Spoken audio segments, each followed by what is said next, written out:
listening to The Mean Geek, comics podcasting on the very ragged, raw, leading edge of friggin' civility.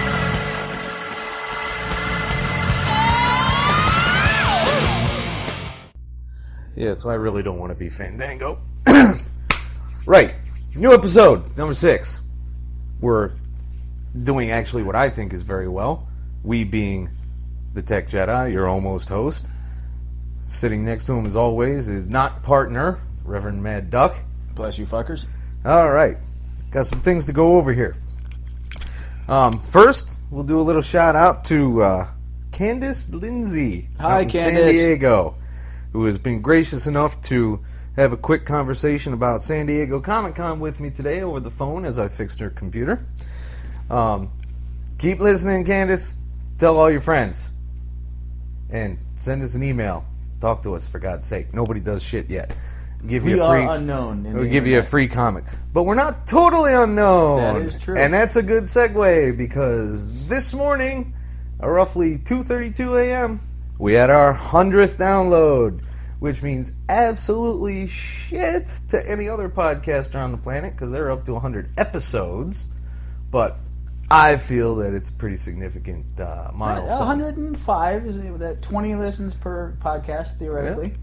Yeah. I definitely think it's fitting that our 100th our fan would be at 2:32 in the morning somehow. Well, you know, when you run out of things to do and you just can't sleep, it's the Mean Geek. Or late night cooking shows. Yes.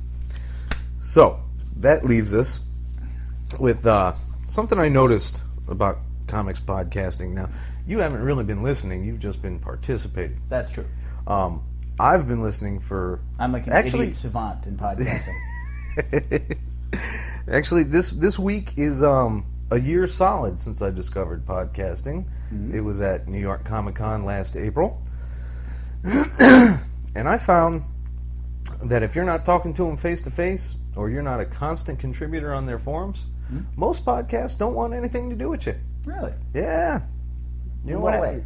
Well, I've fired off many messages to many podcasting people, and it could be their busy lives, but somehow they find time to read, emails on the air and et cetera, and read, have voicemails that they've actually paid a service to do, and then they broadcast those voicemails. And I'll stop bitching soon, seriously. No, you won't. But, yeah, I've fired off dozens of messages. I haven't gotten one fucking back yet.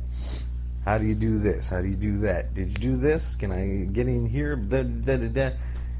And it seems very incestuous, because a lot of the casts have a lot of the same crossover in their guests, or crossover in their hosts and participants. Well, It's very... I don't know. Granted, it's a small community. It's, it's comics. As many people as read comics are not going to have the wherewithal or the time or the effort or the knowledge to make a podcast. So fortunately, it's we even skipped all smaller. those parts. So yes, we jumped right by everything. Was this logical to do? No, probably not. Yes, Was it a wise decision? No, probably not. Did we make it? Yes, we did. Yeah.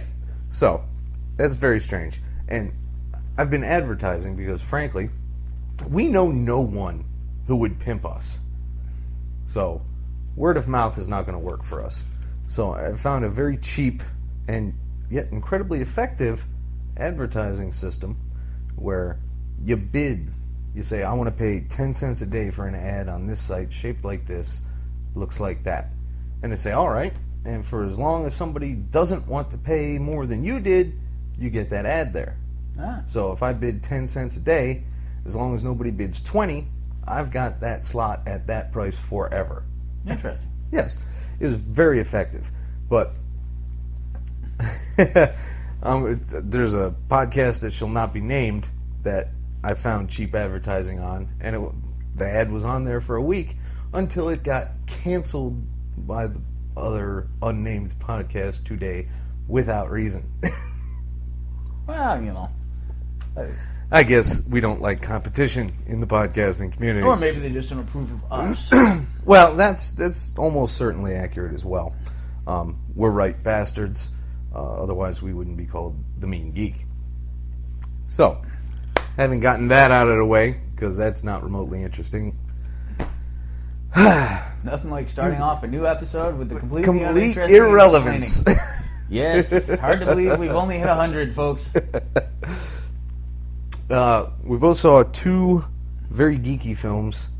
One that was more nerdy geeky, and one that was simply comic-y geeky. But what was your take, Bill, on My Name is Bruce?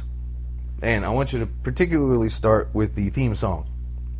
The theme song was ridiculous, much like the movie.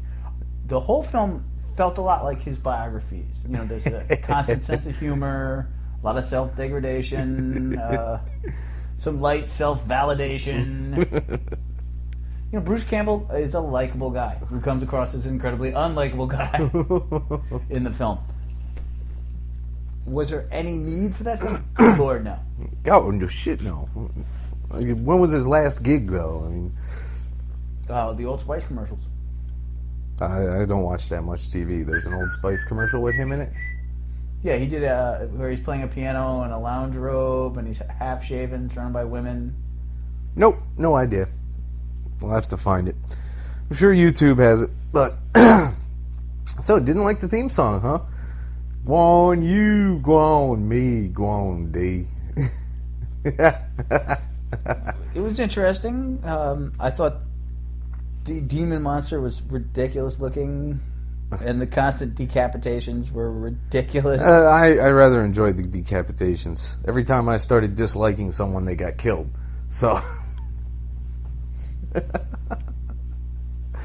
alright, we've played that one out. It's clearly not enough to go on with. Punisher Warzone. Now, I like the first opening shootout sequence up till, and you already know where I'm going with this one. Right. I just cannot imagine the fucking Punisher hanging upside down from a chandelier, shooting in great big circles and hitting everything. I can't feature it. The Punisher to me is a very taciturn, grim, barely on the edge of suicide character that just wouldn't go in for those kind of theatrics. I thought that was over the top. I'll give you that. I believe when he killed somebody with a cake, sir, it was so hard to see. Yeah. There's a lot over the top in that movie. Yeah. Marcus Pullus, or whatever his name was. Marcus Pullo. Yeah, from he was from Rome. He did an okay job with what he was given, but I don't like a crying Punisher. I don't like a Punisher that has to be involved with children in any way. I did like how he was holding a child and still shot a guy, though. That was... Yeah, well, that's very Punisher-like. But frankly, I started it at 10 o'clock at night, and I got about halfway through before I started drifting in and out. So maybe the end was worthwhile, but tell me, was it or wasn't it? Well, I like the actor who played Jigsaw. Yeah. He was the lead cop detective McNulty in the HBO series The Wire. Okay. So I always enjoyed him as an actor. I thought his creepy brother was sufficiently creepy. And I found it interesting they used a lot of Ennis story archetypes and then totally changed them. All right. Like the black Irish guy was actually a character from a different Garth Ennis storyline who had nothing in common with that dude other than being a black Irish guy of the same name. Then you had the Russians, I think, came from, or at least I believe the names came from a different storyline. And there was an occasional quote floating through there again. So somebody had obviously read a lot of canon. Right. And then changed it. Boy, I wish I'd paid attention to all that. I should have waited a bit and actually been awake for it. Yeah, that's if you're going to review something, actually seeing it seems like part of the process. Well, it wasn't part of the plan. I just saw it on Netflix and said, I'll queue it up. And he did get micro killed, so... Yeah, that did happen eventually. He got tired of his ass. No, in the movie. Yeah. But he didn't shoot him, unlike in the actual canon. No. Like I can remember all this shit. So, Final grade, zilch. Yeah, it was a C at best. Yeah. Alright, so, having established that, let's go into the only thing anybody seems to pay attention to, the pile. Yeah. Ready? Shoot. Alright. Superman, Batman, 57. Nice little shout back to Silver Age, huh? Oh, Tiny Superman. Yes. You got nothing, huh? Is it actually logical that if you shrink down to tiny particles, time moves faster? I really don't think it is, no. I had an issue with that. And I'm thinking, you know, I read physics stuff. I keep up on scientific journals for the most part, mostly on the net. I do not and cannot. I've never heard of a concept like time moves faster when you're small. And Well, somewhere, time is relative. relative to velocity, not sheer size. I dug most of the art here, except this one. It's got to be the 1, 2, 3, the fourth actual art page when Soups is confronting Prankster, right? Prankster. Soups looks like he borrowed what's her face? Julia. You know, that superstar fucking Julia Roberts. Ah. It looks like he borrowed her lips. You know, he got smacked with a frying pan under the influence of kryptonite and they're all swollen up. That kind of irritates me. I can definitely state for the record that I did not at any point in reading that book think about Julia Roberts' lips. Again, we're different people. We have different interests. Just saying. But, Batman I rather like, though. His cowl has a rather movie-like appearance, however, which is slightly unusual for this book. But I like it. This is a good team-up book. It keeps it light, even as it occasionally hits you hard, although not all that hard or that often. No, I've enjoyed that book up till now. The things you give me to read of it. And I particularly enjoyed Batman going, "Batarangs are not toys." That was an excellent line. I did enjoy that one. Very good. World Without Superman, issue 686, featuring Mon-El and the Guardian. This is still irritating me because I can't figure out how there could be enough lead in the air to mess with this guy. They mentioned it in here real quick, and I'm like, wait, what? Well, he's over that now anyway, isn't he? Well, yeah, they cured him of it, but it drives him. I'd never heard of a Daxamite having that vulnerability. But, yeah, so he's taken over. The Guardian is hanging out with him. And there's this tremendously large Marina from Alpha Flight looking chick in here that I have no idea who the hell it is. Rampage from the Superman books. Well, It's a female scientist who turns into a giant female monster. I haven't read regularly Superman books in a very long time. I believe the name is Rampage. Stuart Ehrman did some work with her. I don't know if he created her, but it was around that period. I think you might have an appearance or two in the stuff I gave you. Could be. But those are hundreds of books. I haven't begun to get through all of those. You have a lot of Superman to go through. So, yeah, I don't know. I may have to take a second glance at spending money on this thing. I don't think right now that book is particularly interesting. Mon-El, I like the idea of a superpowered character who can get shot and die because he's allergic to lead. But since that never actually happens, I don't have a lot of time for that book. I don't care about the Guardian. Superman books without Superman are not interesting. Nope, never have been. So, we throw that away. New Avengers, The Reunion. Short series, 2 of 4. Although I think I must have missed number 1, huh? Bobby Chase and Clint Barton being complete nuthatches to each other. Yeah, you're working hard to think about this one, aren't you? Well, here's my thing. I'm in the fortunate many that felt not the slightest bit of pain when Mockingbird died, and I certainly did not care that she returned. And to suddenly find out that the Mockingbird who was kidnapped was directly before the divorce scandal was saved held no dramatic interest for me whatsoever. Nope. So while a new dynamic in Hawkeye Ronin is, of course, blissfully unappealing, you just don't care. Yeah, and Dave Lopez, he's got... The artist? Yeah. The writer? No, the writer was, what's his fuck? Jim McCann, who I'm not entirely certain I've ever read before. But Dave Lopez, he's got spots where I really dig it, and then I get taken out again by an odd pose or strange face, and I'm just like, crud. Won't be getting 3 and 4. There was something I'm very curious about, though. There's this ad, which might indicate a return of Cap already. Big star. Yeah, that definitely could be that. The not plate mail, the little chain mail background, but it's black. So Zombie Cap couldn't possibly be any fucking worse than Cap Wolf. Saw that comment coming, sir. Your hatred of Cap Wolf. I set it up for 10 full fucking minutes there. Cap Wolf irritated me to a degree that has rarely been equaled in comic reading in the last few years.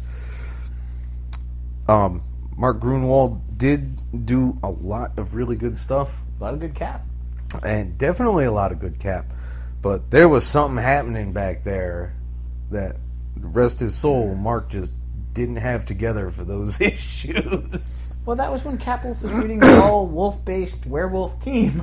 Yeah, which is in itself unacceptable. So, I mean, it's hi. Next, how are you? Cap Wolf was not a good time. No. So, more Batman Confidential. The end of the King Tut, son. Yeah, I'm ready for an end to this. And unfortunately, they gave us a new villain to work with from the end of it. It wasn't bad, you know. It's retro. It gives me it's very retro. It gives me a pre-crisis feeling without the silliness of the Silver Age. No, it's a fun book. I enjoyed it. I would read more.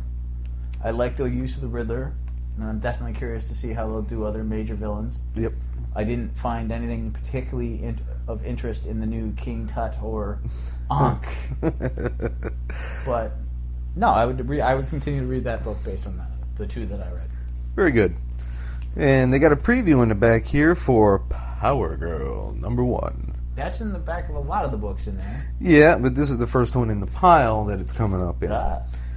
It came from outer space. Now, if Justin Gray and Jimmy Palmiotti can keep it light and fun like this, and yet develop a story, and if they can keep Amanda Conner going on it, Amanda Conner is an appropriate Power Girl artist, then I could see becoming very happy with this book.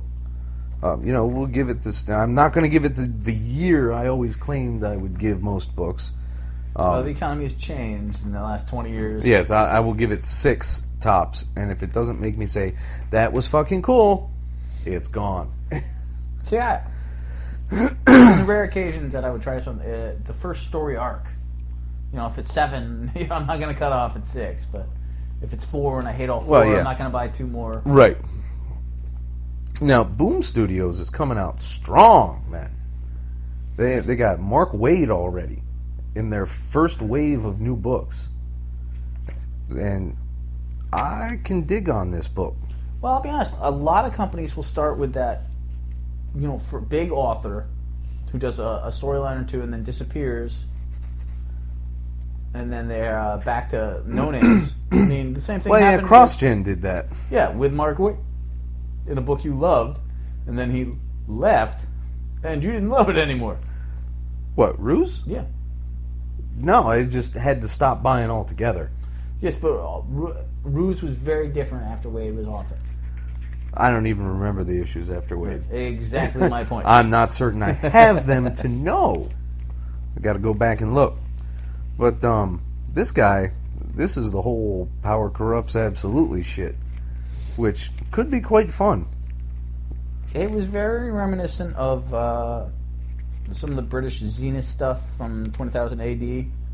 And again, a studio starts the book that seems based on major characters from another book. It's like, here's my variation on Superman as evil. So it's a boom Elseworlds. Having said that, though, I am curious, based on that, where it's going to go. I like the use of the dead superhero, although that was very reminiscent of Rising Stars. Didn't catch those issues. Did you read the preview for Unknown? Yeah, I didn't get anything from that I preview. I read an ad for it in another Boom book and found more sense in the ad than I did in the preview. Now, kind of concerned about this, though. What's that? Robert Jordan's Wheel of Time is coming to comics. Well, fantasy comics are doomed to fail anyway, so why not base them on a series? All right, yeah, I can see that. You take Conan out of it, and you have fantasy's over. I think Advanced Dungeons and Dragons went like 30 issues. That's another thing I noticed about podcasters. What's that? I listen to a lot of them, and most of them seem to be, early 20s or our age. There's no early 30s ones that I am obviously aware of. A lot of them got out of comics long before anything interesting. It's difficult to say. Yes, apparently, based on your saying. Well, you and I started in the mid-'80s. Right. And we've been cracking right along ever since with I gave them up dips and hills and valleys in our little experience. Here we go again. But, I'm hearing people who have got, 100, 200 episodes of podcasts talking about, I didn't read Killing Joke till last week. And I'm like, what? We were shooting each other to get a copy of that. 5th printing! Arkham Asylum, people hadn't read. Oh. They hadn't read V for Vendetta. Well, that's the one thing I've always prided myself on, is while my collection is, as you well know, having now owned most of it, haphazard, to say the least, I had a good working knowledge of a lot of the key areas. Not right. X-Men. Never really cared about the X-Men stuff. I have some really nice Claremont Paul Smith stuff that I found cheap, but other than that, I was never fully up on the X-Men. Right. But most of the key areas I had some of to have a working knowledge of storylines. Right. But now with a graphic, you can read anything. So there are graphics for almost every period. Right. So, having established that, it was just one of those weird things, because I was listening just today, and I'm like, really? You haven't read Killing Joke till 2 weeks ago? What? You call yourself a comic guy? It doesn't matter. I mean, I could more easily believe that if he was one of those gothy, I only read Emily the Strange kind of guys, But, I mean, this was a pretty basic, hardcore Marvel DC guy. Almost never talks about anything else. That's interesting. So the Killing Joke to me is very... It was mildly shocking. I have a better understanding of skipping Arkham Asylum, which I adore, but is also Grant Morrison and kind of weird. And by kind of, I mean completely and utterly. But Killing Joke is a very short, straightforward read. It's a huge shockwave. Yeah, it's got tremendous influence on the continuity. Plus, it's Alan Moore. And shit, I read Alan Moore write Bad Rock, for God's sake. Hi, kids. For those of you who don't know, Bad Rock was a big, stony dork. Created by Rob Liefeld in the much-lamented book, Youngblood. Thank you. Not very lamented at all, really. Oh, I lamented when it came out. I lamented when I read it. I lamented a whole shitload over that book. So, Dark Reign, Hawkeye. Oh, this is the Bullseye Hawkeye book. Yes. I like how they used an eye for an eye. An eye for an eye. What are you talking about? Well, they replaced Hawkeye with Bullseye. Bullseye. Okay, yeah.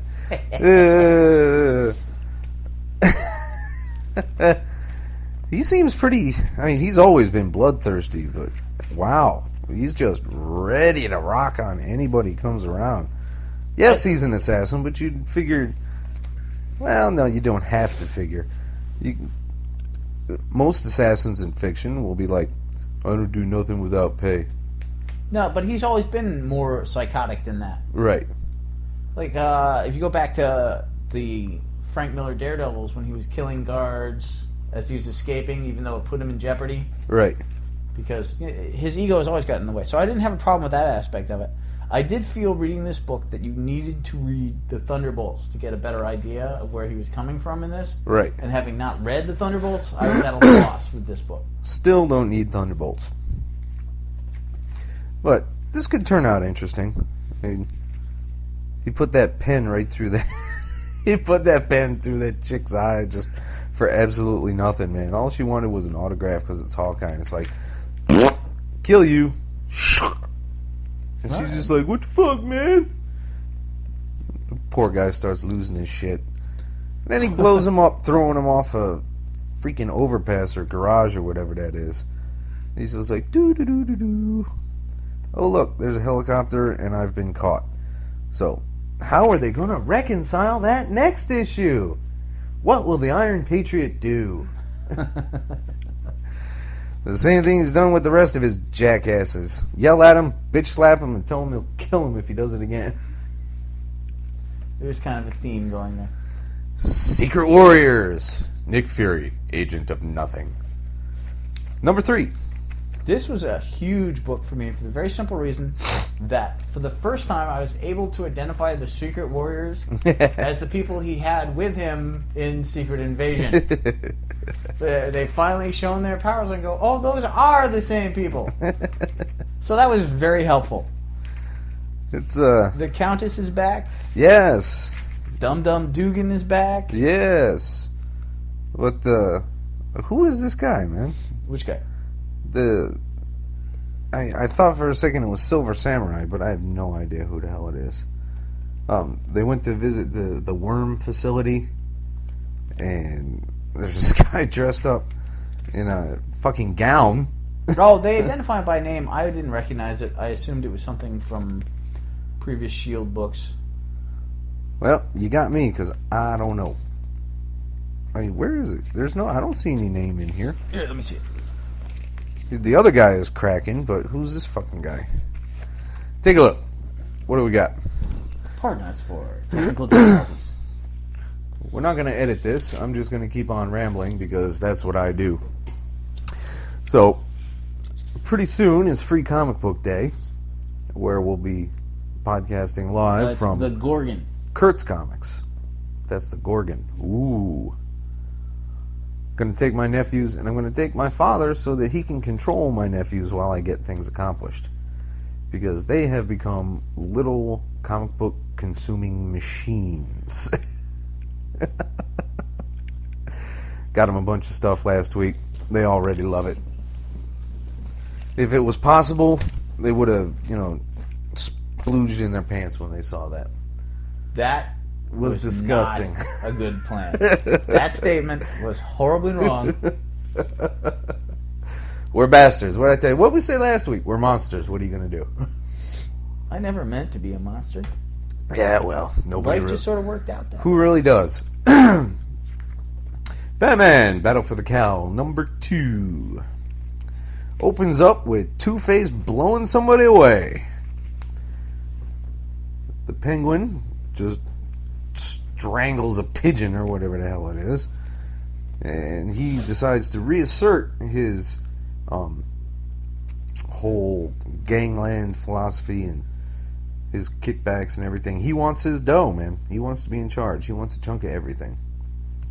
I like them when they use the Penguin as a character outside of the gang world. Like when he had the club as an information broker, that was more fitting because a penguin that threatens someone becomes a ludicrous penguin again. I'm sorry, I like how they've revamped a lot of characters and kept them pertinent, and really with Two-Face and the Joker you haven't had to. The Penguin, however, does not play well in the aughts. Nope. I'd have liked it if they kept this ersatz Batman identity secret for just one more issue. Well, it's still guesswork. No, he's certain it's what's his fuck there? Jason Todd. He's certain it's Jason Todd. Now, Jason Todd came back, and then it wasn't actually him because it was Hush. Right. But So- then he came back anyway. When did he come back anyway? I still got to look that up because I'm not entirely certain. Yep, and that's why we only have 100 listeners, folks. Because vagueness is not popular. I guess that might have happened. Well, they had a little cameo of Zaz there. Saw him cutting himself up after ripping somebody's face off. Did he used to do that? Yeah, Rip Zaz. off faces? Well, no, he just used to kill people and slice himself. Right, but this guy clearly has had the skin totally removed from his face. Well, Zaz is a psychopath, and people, like I said, I believe it was last week, Zaz is just such a interesting character to pop into people for whatever reason. He came out roughly around the time of Silence of the Lambs, I think, Right. and just got under people's skin in a creepy way. And he's different, all kinds of villains have come and gone in that period. But And yet this one has stuck around. yeah, I mean, who remembers Scalp Hunter, Scalp Hunter or Mockingbird? Mockingbird. Well, Mockingbird's been used a couple times. She was actually used in. Not to great effect. She was in. One of the Batman Supermans. And Arkham Asylum: Living Hell. Ah, okay. I have that one. Haven't read it. And just how many times can fucking Jim Gordon get shot? Gordon is a tough 7,000-year-old man.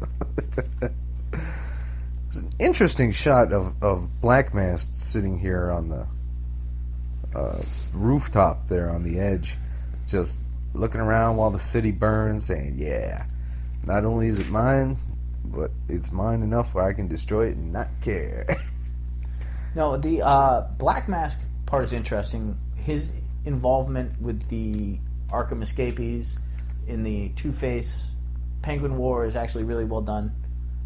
But the main thing that bothers me about Life Without Cowl Year 1 is the fact that there are 47 Batman heroes on the cover that don't appear in the damn book.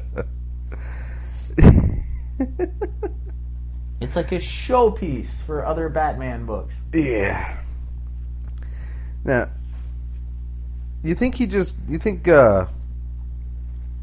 just took the nearest Bat costume, or you think he purposely went for the one with the yellow oval? Well, I think the choice to have a classic, clear-cut, good Batman fighting the classic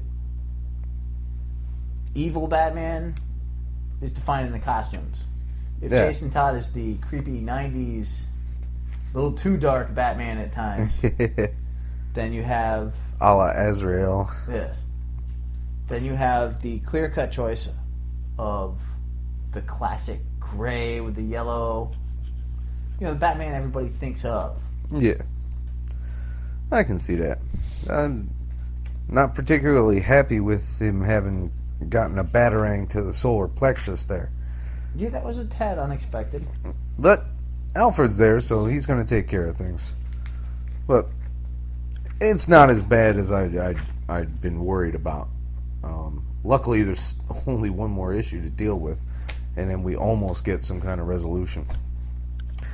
We'll see what happens when he comes back one day. Now, previously, we had gone through Spider-Man Noir. Yes, we did. Now, I think that this one is slightly better for a first issue. I enjoyed this one more than I did Spider-Man. Daredevil Noir is I think it fits Daredevil far better than Spider-Man. I didn't have a problem with either of them. Again, it's still the whole Elseworlds concept, new setting. Right. I didn't have to deal with May Parker, communist agitator this time, which I was okay with. But it's definitely, I like the art in its darky fashion much better than the Spider-Man one. But I think it fits Daredevil far better. Well, there's almost no change. Like, they take the lawyer out because in the 30s, no blind kid was going to be a lawyer. Right. And I can get that. And turn him into a review stuntman. But other than that, it's still him versus mobsters. There's no change in the story. Dude, yeah. But he still fits in that era. Absolutely, but at the same time, yes, you've taken the lawyer out, which to me is a big part of Daredevil. Right. So I can't entirely endorse that. But he's searching and fighting the killer of his father and a giant, bald, fat man. There's no need for that. Because that's to happen unheard in the 30s. of in It's Daredevil. exactly the same book. Yeah, I can see that. At the same time, though, I'll definitely read the next one. Yep, absolutely. I'm kind of intrigued by this ad. It's semi-geeky, but it's not comic booky geeky. Patient Zero. Oh, the zombie book. More zombies! Yes, as soon as I saw that ad, I thought of you. I'm sure you did. I'm telling you, you're going to be coming to me when they come. When the zombie apocalypse occurs, you'll be saying, Age, what do we do? Yes, if a zombie apocalypse occurs, my first plan will not involve calling you to get your how to protect my house. My first plan will be raiding a gun store and rolling up in there with a box of 4,000 Twinkies. The only food that will not go bad on Earth. Yes, I may be toothless at the end, but... Flash Rebirth. I'm dying to hear what you got to say about this. I understood about 8 words in that book. Come on, you can do better than that. No, all right, 10. I liked how each Flash shared their reminiscences of Flash as an opening. The Speed Force kicking Flash out and then kicking Savitar out was interesting, but I don't know where they're going with it or what the point is. Yeah. I have not read Flash in a long time, so I'm still not familiar with Impulse as Flash or Wally West having kids. Well, though that was Impulse being Flash and not Flash was a rather abortive process. They tried to give him his own book. It really didn't go absolutely anywhere. So they went back to the old numbering. So they made an impulsive choice? You and your puns. It was nice to see all the Golden Age heroes running around. I was more interested in the Golden Age villains. Well, you always are. I'm still not sure where the kids came from, though. Because his son looks like, a Gorilla Grodd reject. I mean, that's an awfully muscular 5-year-old. Well, what do you want? Deep thought? But then on the next panel, he's like all dinky and slim and shit.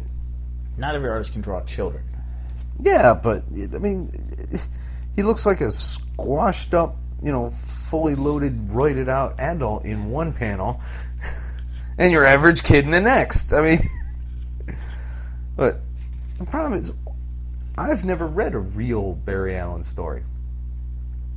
No? No. Crisis on Infinite Earths, 7 happened a month before I started ever buying comics. Oh, see, I used to read a bunch of old Flash. As the heroes go, he was one of the duller. The Rogues Gallery spoke to me as a few others. Mirror Master, Captain. The Rogues still have a lot of staying power till this day, man. They had... Particularly for guys who've all died at least once. Yes. They had that silly Final Crisis thing. Oh, where they all They gave them their own miniseries. Yeah, Rogues there was a Revenge. one-shot, too, that I had at one point. Yeah. But, I'm actually kind of happy that Barry's uncomfortable with all this adulation here. Because it would irritate me if he's like, yeah, I'm the shit. You know what I really liked in that book? Was using Barry and Hal. Right. Which was like the Brave and the Bold miniseries that Wade did. Yep. They even put that in the panel. Yep. And I also liked how Barry was uncomfortable with the idea of hanging out with Green Arrow again. Yeah. I'm intrigued. Wally is generally, I hate to say my Flash, but Wally's the Flash I've read the most of. I don't read Justice Society, so I don't know anything about Jake Garrick. The only Flash I can recall you making any effort to read was Mark Waid's run, and then following that for a while when Jeff Johns took over. Yep. Was the only period, and you read that fairly religiously. Yep, absolutely did. They were awesome, awesome stories. I can't remember who first, that particular Flash volume, where they introduced Chunk and all that in like 87. Chunk before that, I don't recall. I did have some really early ones that went into the collection. I believe I kept a full run of the Mark Waids. Yep, but I forget who did that. But I started with them, and I had to stop because of the Army and money. But I went right when I started getting comics regularly again. There was my good buddy Mark Waid, who apparently is evil, according to other podcasts. How so? I don't know. I didn't catch the full story, but there's a running joke that he's evil, and there's even a picture of him wearing a shirt that says Mark Waid is evil. Well, come on. If they made a Jedi is Evil t-shirt, you'd buy one. I absolutely would. Speaking of t-shirts. Yes? We will soon be selling t-shirts on themeangeek.com, starting with a wondrous slogan that, as much as I'd love to take credit for it and tell everyone on the planet it was my idea solely, was actually the Revs. Therefore, they can't see you waving, man. Therefore, he will tell you the first slogan on the Mean Geek t-shirt line. In my defense, I did come up with this when I was drunk. Okay, it's a good line regardless. Light side, dark side. It's all about the backside. Which many people have remarked as incredibly humorous and clever. And All of them were men. Well, yeah. Well, no, Barbara liked it. My sister liked it. Well, my sister doesn't have a choice. She's my fucking sister. But I've sold 2 of them. Oh, yeah? Yeah. So, watch for it. Very soon, we'll put some stuff up. And you can order it through PayPal. $20 a pop, no negotiation. Hand it over. So, now that we've had our fun, I get to needle you a bit more. It's the last time. You don't have to deal with this anymore. Star Trek Countdown. Horrible. Number 4. Horrible book. I actually have less interest in seeing the movie after reading that book. I'm still not down with Worf leading 17 ships against 1 and losing. It's crap. The whole book was horrible. Yeah, it was. And how is it a prequel to something that happened years before? Fucking time travel. Star Trek cannot live without time travel. It's letter law. It's concrete. You can't get around it. Anything you need to do in Star Trek will eventually wrap around and give you some time travel. All right, to give you an idea of my overall feelings on this book, I honestly feel that James Doohan's post-Star Trek acting career is more impressive than this book. I can't put it any plainer than that. If you're like, would you like to read Star Trek Countdown or watch this James Doohan retrospective? James Doohan retrospective. But you know what's really peculiar about these? I was in the store this weekend, and Cabo was telling me that these things are moving like fucking mad men on. People are excited about the Star Trek. Yeah. The photo covers, which are the variants, Huh? Which doesn't make sense because there's who's on the covers? The new guys. Who cares? Those things, some of them, some unlucky bastard is getting grifted for $40 a pop. Anyone who spends $40 on that deserves to get kicked in the temple. Yes, pretty much. I'm gonna watch the movie. I'm not gonna hold my breath for it being fabulous, but I'm an absolutely huge Lost fan, and what little Alias I did see, I enjoyed. So I'm going to give Abrams his fair shake on this one. It seems only, proper. If it gets amazing reviews, I may go. That's the extent of my Star Trek interest. And you get to finish off the torture that was the Haunted Tank as well. I just wanted that to be so much more than it actually was. Yeah, I can see that. I remember finishing it, and I apologize for going back to Garth Ennis, but I remember finishing it and thinking to myself how a couple of years ago, Garth redid the Unknown Soldier in a 4-issue miniseries. Yes. And how preferable I found the evolution of that story to this vaguely racist, the general's cursed, going nowhere. And it was short, too. Not that 3 or 4 more pages would have helped it, but... No, it sure wouldn't have. But, yeah, we see his origin. The tank commander. We see his origin. We know where he came from, why he's a Stewart. But it was a story. 3-4 years from now, this is going to go up for sale, and just hope for the best. It didn't do anything for... And I love the Hornet. I really wanted to go somewhere. It started off interesting with the racial thing, and then it just sort of petered out as a story. Yeah, it really did. They just had a couple more arguments, and there was a little more I believe shooting. we resolved war is bad. Oh. Thanks for clearing that up. Yeah, because Mr. Marafino, we just didn't know. We needed your help in that. Just like when I first found out that fucking cigarettes were bad. I could not believe it. I had been doing it for a decade and a half. Suddenly, I'm slapped in the face with, smokes are bad. I thought these things were good for you. They had Well, vitamins and shit in it. And I look cool doing it. No. There's nobody on the planet who doesn't know that war is bad or cigarettes are bad. No one. You gotta be a grade A Faulknerian man-child to fucking not know these things. Am I right? Yeah, I'll give you that one. Which moves us on to something far more interesting. Invincible Iron Man, number 12. It's made it a full year. I've been happy with each and every issue. Not necessarily stellar, but I have been happy with each one.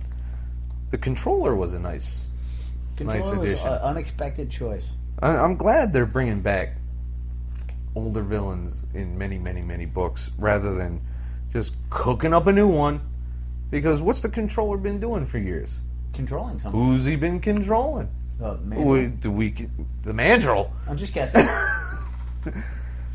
Alright. A signed comic book to the first person who emails in, tells us, and doesn't look up on Wikipedia, tells us where the Mandrill first showed up. Well, I couldn't even tell you that. Yeah, well. The Mandrill is a mind-controlling monkey, folks. You heard it here last. It's mind-boggling. So, I like the art in that book a lot. I do. LaRocca is just... He's got it. He's got it together. Pepper, though, I'm still kind of concerned about Pepper being an Iron... whatever the hell you would call him. She's not an Iron Man, obviously. Iron Woman sounds gay. I believe it's Iron Person. Iron Person. So he's an Irontron. I like the whole idea. You know, you had War Machine, you've got Iron Patriot. Yeah, but Pepper was always a sidekicky kind of thing to me. He was always the girl. She was always the, Girl Friday So thing. was Happy Hogan, and so was... Happy Hogan was truly, seriously, one of the most pointless characters ever. Hey, Happy Hogan is a long-standing tradition on level with Snapper Carr. Jimmy Snapper Olsen. frickin' Carr. Alright? It's all about Snapper Carr. It's whole- never about Snapper The Carr. whole sidekick thing is a tradition in these books. These characters have been around far longer than most of their cool villains and their cool equipment. Rick Jones is the ultimate sidekick. Why couldn't Iron Man have a Rick Jones sidekick? He did. James Rhodes, who became War Machine. I don't The know. cooler one got his own book. Was he a sidekick He was though? his helicopter pilot for years. Yeah, but I don't know. When I think of kicking for the hero, I don't think Rhodey. Rhodey's like, I'll fuck shit up, man. You don't talk to me. That seems more racially insensitive than it does anything else. No, James Rhodes was like... He covered for him. He lied for him. He worked for him. The only difference is James Rhodes that was sounds much cooler in the movie than Happy Hogan. But the sidekicks ain't always the best buddies. That's The best true. buddy's the best buddy. I see Rhodey as the best buddy. Happy Hogan was the best buddy for years. Yeah. All right, I can see it. I don't have to like it because it's Happy freaking Hogan. I just come on. I believe again in the collection I gave you had the infamous Spy Master facing the fury of Happy Hogan cover. that thing, that is such an amusing cover though. Spy Master just doesn't know what's going on. He's like, give me a fucking break. You know, if it wasn't for the Comics Code, he'd have said that too. He's like, give me a fucking break. That cover was hilarious. I enjoyed it the hell out of it. Now, poor Maria Hill, man. What in the hell's going to happen to her? What is the controller going to make her do to Tony? Now, was Maria Hill, that was the ex-leader of... She was the S.H.I.E.L.D. director. Okay. Until Stark came in and she became second in command. And then, you know, when Osborn came in and frigged everything up, he offered her a job and she's like, bite it. I don't know what I'm going to do, but I'm not going to do it for you. And Tony's like, come on. We can work together. Come on, let's work together. Pepper's going to be a mess, man, because she just got pulled in for the Registration Act. It's neat seeing Madame Mask again. Because, again, go back to people you have. I mean, you've got so much story and so much characterization already there. Exploit it, you know? Make them more interesting if they're lame. Yeah. I totally agree. I like seeing people work with classic characters. Yeah. Because a lot of times the new ones they're cooking up really ain't any better. No, it's just slightly more modern. Yeah, back in the 90s, I'd have much rather read a well-done Vulture story than Cardiac. Remember that lame ass? Cardiac. I'm a doctor who kills because I understand ethics better than anybody. Bite me, fanboy. Tight face. Oh my God. Woof. All right, before we get too deep into Humbug. Humbug was just a general lamer. I don't think he was ever meant to be any. No, he was meant to be villain. lame. I will fully endorse that.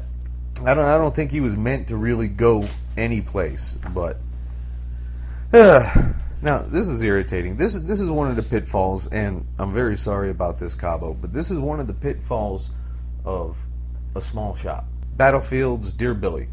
I have one. Now I have 3. Don't know where 2 ever went. He's going to get it for me, and I'm going to appreciate it, and it's going to be great, but it wasn't there when it came out. Not for nothing, Cobb, but, you know, I never saw it. I was there every single week. So, Garth Ennis, again, World War II, finishing off this story. I don't think there really was many other ways this could have gone, because she was so affected by her experiences in mainland China when the Japanese invaded that she's just totally twacked out. She's got nothing but revenge on her mind. And reading the middle one would really help. It would help a lot. I do feel that it was an interesting story. It was very reminiscent of Garth Ennis' other World War II stuff, so it didn't blow me away. No. It was mildly touching, I guess, but she just couldn't get it through her head that a war happens. When a war is over, everybody can go back to being civil. You know, who won, and maybe it's right and just, and maybe it ain't, but you can go back to you can go back. But the question, of course, is that if you've read, can you ever go back to the level?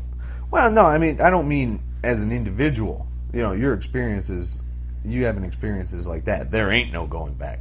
But you don't have to wipe out a race or a nation just because you had a war and you won. You conquered them. It's over. That's the way. How many wars haven't ended that way? Yeah, but the conquered race usually isn't forgiven and immediately made an ally. Well, that was something in World War II that it did have a shocking speed to it. So, you know, because the next thing we know, we all had Walkmans. That level of the story was the most interesting to me because it was the most obscure. You know, somebody got tortured and then had to deal with how to live in the peacetime. and chose an alternate path, shall we say. Alright, so before we get too much deeper on that, because we're not really about deep. Yeah. G.I. Joe #4. The Baroness and Deathstroke throwing down with claymores. You know what my biggest problem with G.I. Joe is? What was that? Did you ever read Howard Chaykin's The Shadow miniseries from the 80s? Very long time ago. Okay. One of the opening points they made in that was to slaughter most of the Shadow's agents and cut it down to manageable size. G.I. Joe is a comic book based on a toy line. As a result, they have a wide variety of toys. And since each of these toys is a character, none of them ever die. No, and that's going to be one of the more irritating things. They'll have your basic red shirts that, in this case, will, oddly enough, be green shirts, but you're never going to know them. There's going to be, oh, Private A got pasted in the head. We'll have a funeral. Give his mom a flag. But, you know, Scarlet's never going to die. Firefly, Dusty, Tunnel Rat. These are not toys that I owned. I'm not overly... Actually, I may have had a Dusty and a Firefly, for that matter. But my point being, there's a whole lot of these figures out there that they can use in these one-offs and whatnot. But the book is limited by the fact that you have a military unit of 2,000 toys that you can't kill off. Where are you going to go? Now, I kind of missed it, and I'm looking through it right now. I'm trying to figure what the hell who's the guy in the barbecue? Barbecue, some sort of... Barbecue, the firefighter? The firefighter... Now, not for nothing, firefighters are saving the day every day. Don't make a mistake on that. I'm not going off on firefighters. But they've thrown RPGs at this thing, they're fighting, just so you know, they're fighting a little bitty robot with a couple of guns on it, who's been distracting them so that... It's a spider. It's a great big spider. It's made out of something that resists all bullets, RPGs, and just wants to get into the computer system that they can't figure out that if you just shut down, the thing's mission will end. Barbecue literally comes out of absolutely nowhere with an axe. And chops the fucker in half. It's very Transformers. I cannot be down with that. I'm going to give this 6, and if something interesting doesn't happen that makes a whole lot more sense, I'm moving on. The only reason you're buying the book in the first place is because the Baroness is being played in the movie by Sienna Miller. It's Sienna Miller? I think so. Ooh. See? Man, you heard it here first, folks. The Tech Jedi has no interest in G.I. Joe as a concept. Well, I'm not 12 anymore, you know? But I was really hoping for, you know, straight up military adventure. You can't do that without killing people. Yeah, you can try for hope, you know? You try to be optimistic, even as, you know, you make it apparent that you're a complete bastard. But are you going to get the Best of Larry Hama? You know, I would consider that. Yeah? Out of curiosity, if nothing else. The problem is that's I was a big fan of those books back in the day. Well, maybe it's this ad, but I think that this is the Larry Hama they were doing for Image. Well, then no. Because the original 80s stuff, I would get a nice big trade of those. I'm curious. I would have no problem with a nice big trade of those. So, we dove into the cheap box at the store last week, and I got a bit of a coup here because the back of this thing is a mite damaged, and you know the corners are not quite what it should be. It's you can't call it mint. No. So, Captain America 15, Volume 5. Whoo, doggies. This fills in a gap that I needed to fill, but I just never went out and got. This is in one of the trades we're going to move on to in a bit. It's the Red Skull's daughter getting unbrainwashed or or deprogrammed, however you want to say it, by Crossbones. Although the interesting thing is, you could also make an argument that she's getting reprogrammed for the programming that her deprogramming took away. Yes, which starts to hurt the brain after a bit. So, But then you get a break with the ultraviolet ad and Mila Jovovich, and things are okay again. You turn the page and you're back to the story. Don't shake your head. Just agree she's hot. you. Me what? Come on, say it. Anyway. I can totally see the Skull deciding that his daughter was completely pointless because, it was a daughter and not a son. I had no problem believing the Skull would do that. Master race and all that. In the Skull's original era, women were simply incubators. No, I thought the origin part made sense. I liked how they turned Mother Night into an origin by having her form sin. I like Crossbones' involvement in the whole thing. All in all, it was a good book. Yeah. Did they really need to bang at the end, though? Well, I guess they were banging previously. Yeah, maybe. I don't know. I don't have a lot of those books. So, another minor back issue thing, which I got for even cheaper because the back is even more messed up. Green Lantern 32. We go back a little bit. Catch a bit of an origin story for Hal. Not too bad. Not too bad. Readable. I like seeing Pi again. Pi? His mechanic. Oh, yes. Carol Ferris stuff is interesting, particularly since she seems to be part of the whole Purple Lantern movement.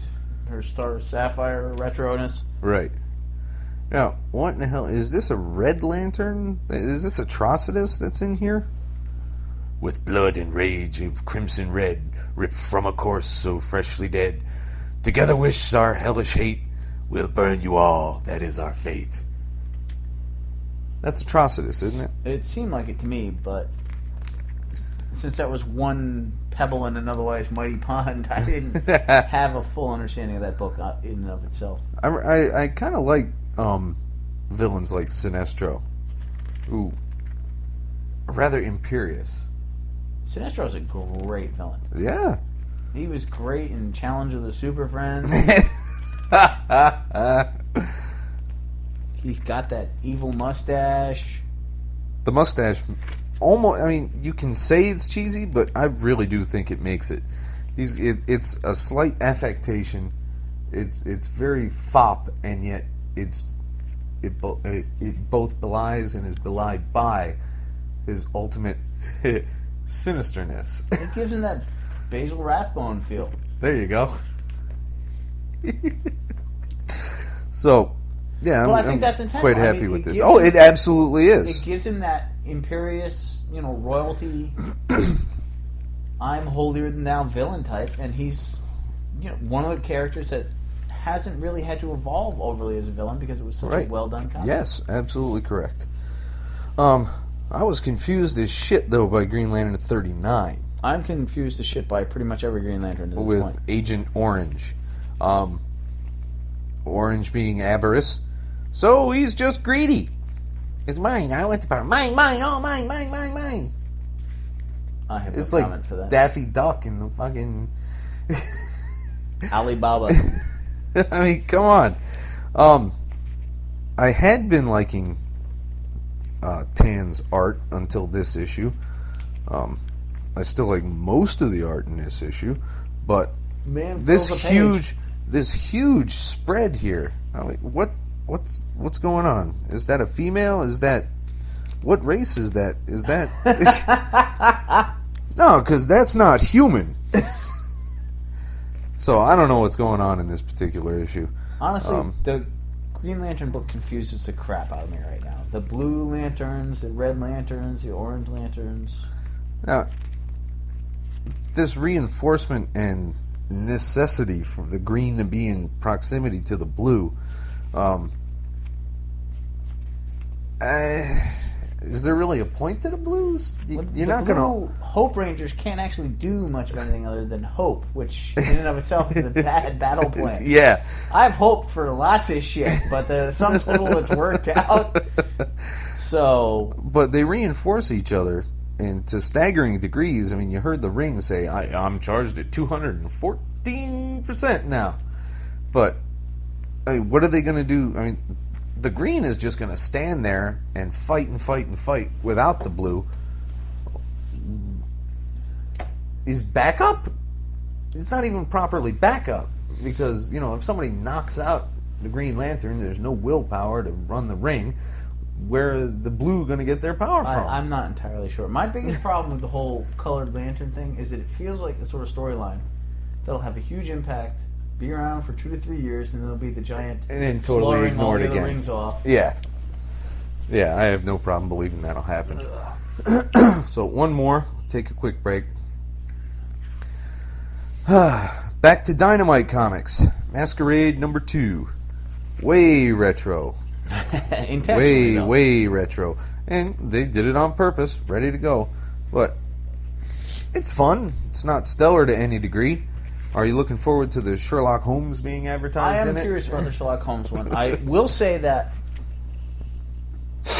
if I'm not incorrect, most of the characters in this book were used by Alan Moore in the Tom Strong series. When Tom goes to the other planet with Tom Strange, there was a Terror, and most of the other heroes seem to be the same as well. Yeah, that's right. So I did take that away from it. I had totally forgotten about that. I am not, however, really enjoying the whole Masquerade character. Although they did something interesting in this book where they hinted at the idea that with less villains, the heroes' powers were changing. So I'm kind of curious where they're going to go with that. Yeah. So, you looking forward to Buck Rogers? God Lord, no. Dude, I've heard the pre-orders on that thing are through the roof. Beady, beady, beady. No beady beaties, man. They're back to Philip. What's his face? What's his Phillips? The hell was the original author's name? Hell if I know. I do not like Buck Rogers. Yeah, well, on that note, that's most of the pile. I'm going to take a quick break. We'll go through a bunch of trades.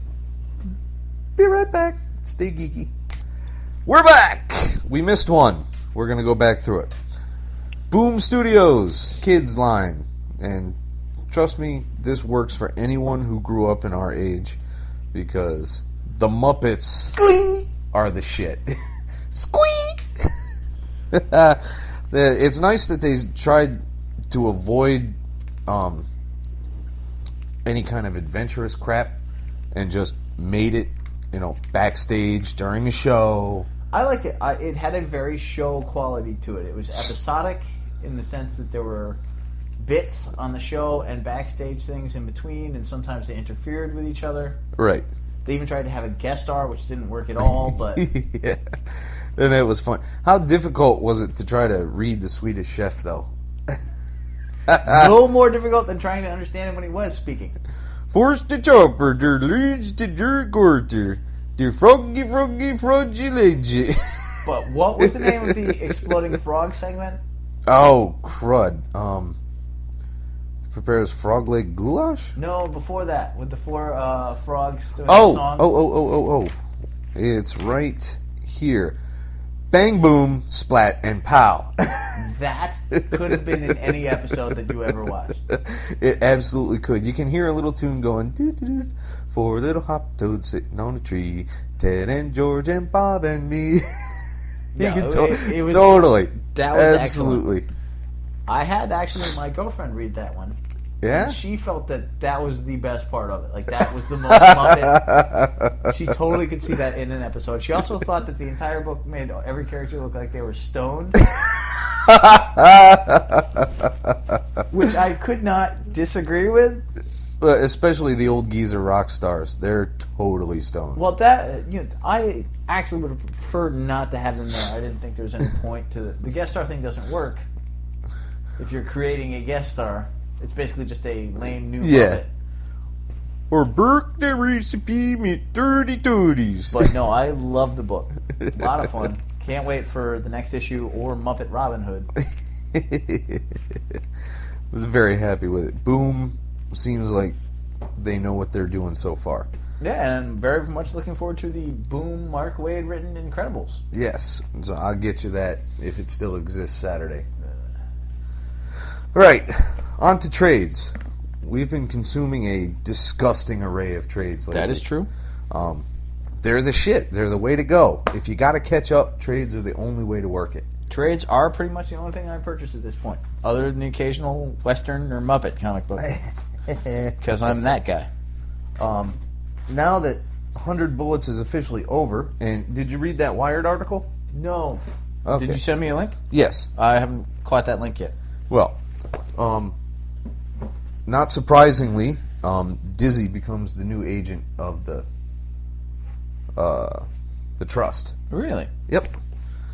They're all arguing at the end, and Graves is like, "You will address her as Agent Cordova."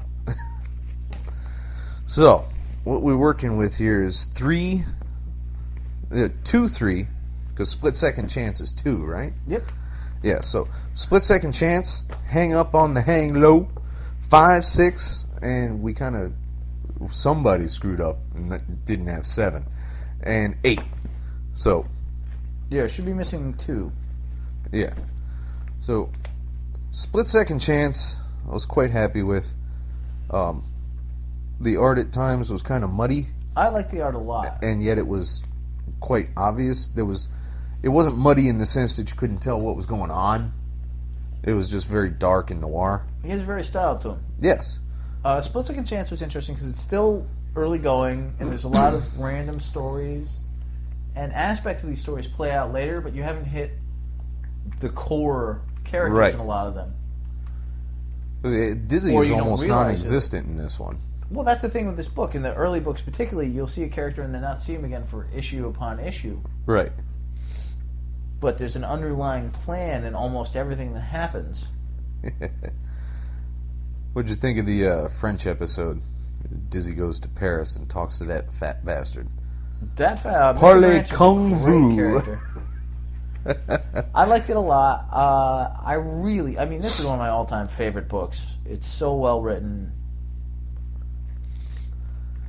and it just moves. It does. It never lets you down. It just cranks along. But this is an intro book, and it feels like an intro book. The first two, Yeah. well, I would recommend any of them. If you were just going to buy one at random, I wouldn't recommend either of the first two. So, which moves us on to mildly more complex story. Hang up on the hang low. That's a great story. Yeah, the interaction there, he wasn't real sure. He wanted to talk to his pop, who was also a criminal at this point. But then he gets close to him, and I have a little double cross there with some ecstasy and $100,000.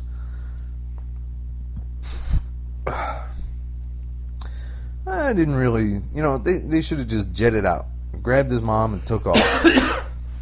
Because they could have made it.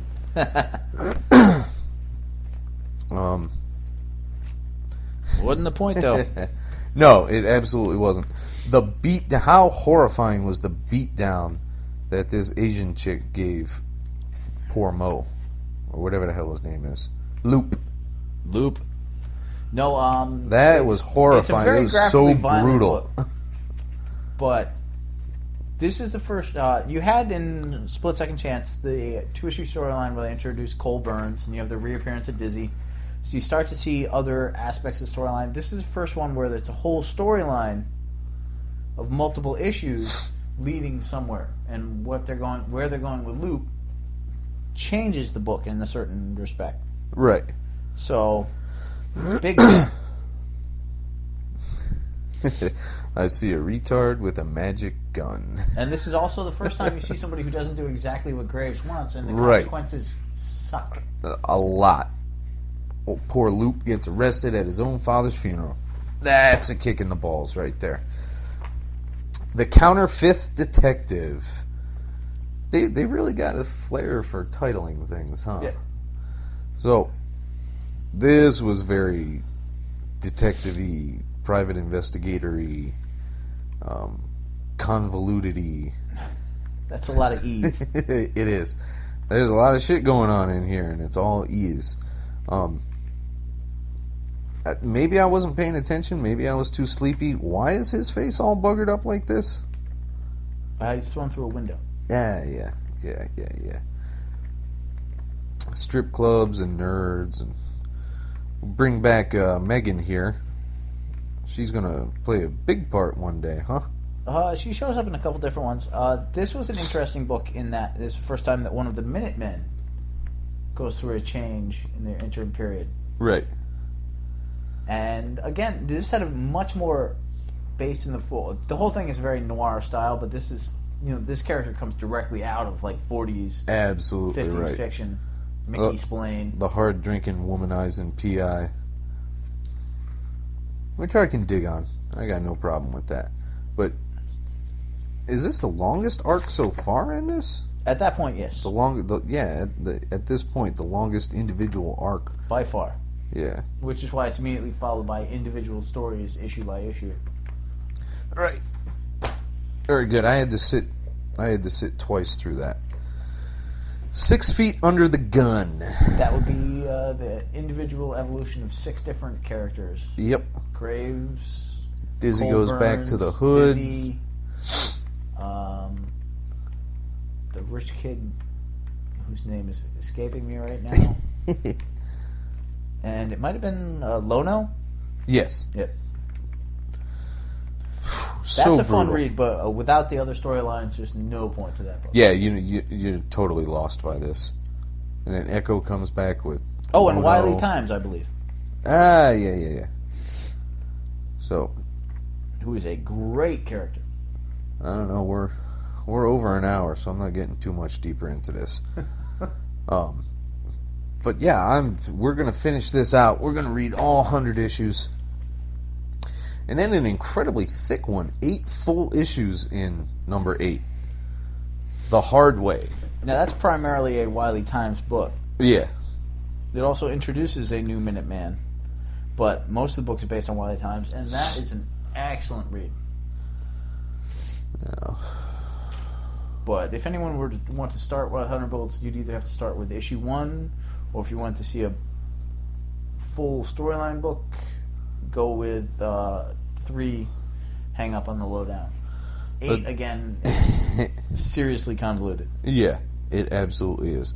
Now, I got a very Ennis vibe out of one of these scenes, because Ennis has this incredible knack for truly bizarre mutilations in his books. Horrifying. And, well, it's accurate, is it not? Well, I don't think he owns the rights to that. I think. Well, no, but doing horrifying mutilations. He's definitely got a license out on it. I'll give you that. Following people around with bear traps. We won't tell you why, but it's not pretty. Yeah, you're going to have to read it. But well worth reading. And the poor guy... Can't endorse this book enough. The poor mutant trumpet player there gets his jaw snapped off by a bear trap. That is so fucking Ennis right there. It is so crazy. I saw that and I'm like, hey, I don't need this. And then he blows his own head off. I'm like, okay, didn't need that either. And then Shepard goes and gets whacked. Tries to drive away. Doesn't bother going to... And Dizzy popped him. Dizzy popped Shepard. Yeah. That kind of opening up surprised a me. brand new... making you want to read 9 all the more, didn't it? Absolutely right. Next up. Where's it? You didn't finish the other cat? Nope. Okay. So if you want to leave that one and go over both of them next time, that's fine. Yeah, I think that's exactly what we'll do. Well, we got another pair here. Fables 2 and 3. Willingham is an incredibly clever and very literary person, I think. He's got story upon story, detail upon detail, characterization upon characterization. There is nearly nothing I don't like about this book. Here's my biggest problem with Fables. I love Fables. I love the detective feel. I love how every storyline changes. The Animal Farm theme in 2. The romantic mystery theme in 3. But he kills off these major iconic characters. It's not like they're easily replaced.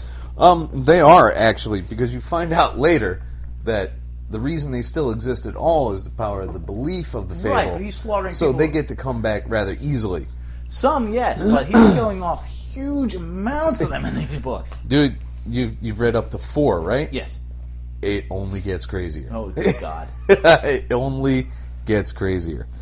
So, the sheer amount of fairy tales that he can draw from is mind-boggling. I had to look up Baba Yaga.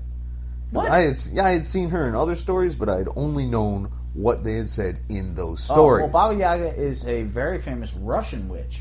Yes, I also found they that call her out. Hellboy. Yes, I found that out as well. Thank God for Wikifuckingpedia. But no, Fables also receives my highest endorsement. Excellent book. So, yeah, Animal Farm is the revolt. Yep. As the non-human fables get pissed off and try to go to war with the human fables, including some interspecies eroticism. Which we're going to stop with right there. Storybook love. There's how many triangles in this thing? Quite a few. The Return of Goldilocks, Bluebeard versus Prince Charming. And Great read. a nice long backstory with Jack of Fables facing off against zombie Confederate soldiers. Just can't get enough zombies. They do seem to run rampant. Yeah, they're all over the place. Fucking Kirkman. Now, eventually we'll get to some Walking Dead, and that'll be a great review, because I love me some Walking Dead. Walking Dead is a great book. As much as I hate undead, I'm big fan Of reading about of them? Walking Dead. Now, this comes very close to my heart now. This Thrushbeard or the fencing? Chateau d'If Fencing Academy. Because I am now a fencer. I got my equipment this week. Very happy about it. Yes, you did. So, anytime I see the one sport I can actually do in any depiction in fiction, I'm digging it. No, fencing was also very telling. The difference between... And it was... that scene was key in the character of Bluebeard, who's awesome in practice and less so in reality, which is, really defined his character as a whole. No, Fables is just so well done, so well drawn. Highest possible marks. Leaving us with New Avengers Revolution. Are you standing up so you can stay awake? Yes. No, New Avengers Revolution is... The New Avengers book, again, still hasn't mastered anything since Breakout. We're moving further and further into the whole Death of Cap storyline and the splitting of the Avengers. This is where Hawkeye reappears. Doctor Strange is suddenly a member for a short period of time, or hanging out with him. Right. Hawkeye runs off to Wundagore Mountain to try and find Scarlet Witch, who is either an incredible liar or has mind-wiped herself. Or somebody else has done it for her. Or the trauma of her horrific events and behaviors has somehow mind-wiped her. Yeah, I'm thinking she did it to herself. Yeah, that works too. And then, just when you got some good character moments going on, what do they bring in? Ninjas. Ninjas! And I think Spidey said it best. I fucking hate ninjas. Yeah, the sum total of ninjas that appear in this book is semi-ridiculous.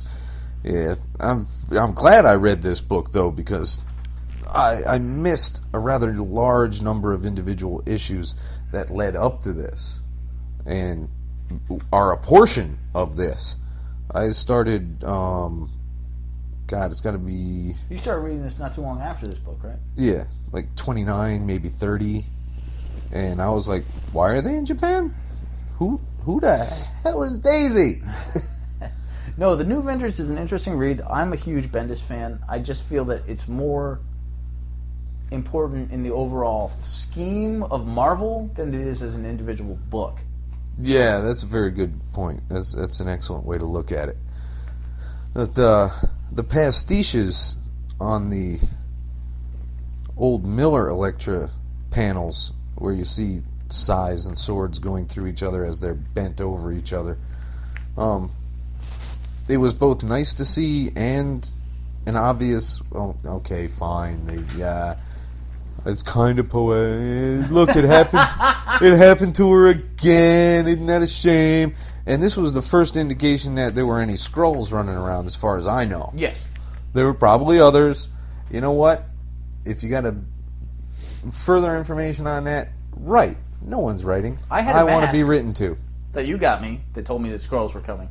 Yeah, what? I have a big Skrull mask. Oh, yes. I got from the con, yes. But no, Frank Miller to this day believes that Elektra is still dead. So, I got no problem with Elektra being dead. There are characters where you really got to set them up as definitely coming back when you kill them. I would like to know ahead of time that they're coming back, because otherwise, I understand that they're always going to come back. They broke the one rule that stood forever: only Bucky stays dead. No one stays dead. And that's what's driving me up the wall. Is that off? Did you turn off your mic? I did not. I cannot wait for the next issue of this, by the way. Muppets? I'm totally ready. I'm telling you, Caped is going to be fun. Which one? Caped. Oh, that... the superhero assistant sidekick thing. It's still too... I'll give it a chance, but it still seems too damage control for me. But I'm ready for executive assistant. I ordered that. I've got that ordered. So, I'm still trying to find superhuman resources. I'm curious about that. So, last up, and then we'll leave you alone. You can go to bed or play with yourself further. Or... World of Warcraft. Whatever you feel like doing. You can level your Ret Pally to 60, whatever. Juggle spoons. Juggle spoons. I actually came up with a quite funny little remark about World of Warcraft. Yeah. Somebody asked me what I'd be doing in 15 years. And I said the likelihood... I said other things, but the most likely thing that would happen would that be... I would be preparing my level 500 Retribution Protection Paladin for the brand new expansion, Orbiting Orcs. Where's the funny part? Yeah, you're a bastard. Yes, I am. Yeah, that's where the civility comes in, right? Yeah. Moving on. Amazing Spider-Man Civil War. Now, we understand the Civil War has been over for a long time. We get it.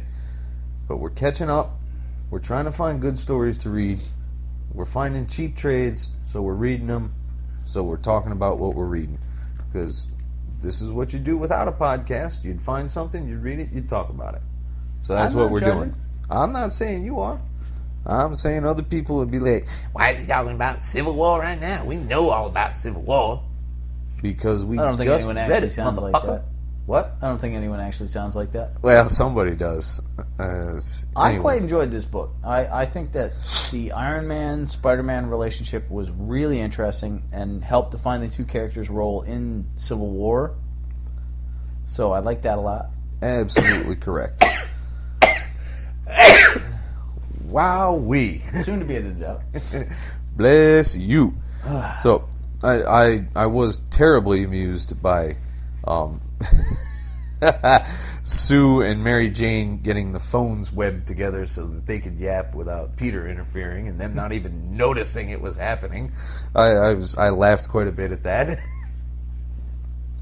But you're right. There was a very promising relationship between the two, and it fell to shit because Peter just has this incredibly specific idea of right and wrong, and unfortunately he's easily influenced by what he perceives to be greater heroes, but eventually he turns back in and he says, no, this is what I'm believing, so this is what's going to happen.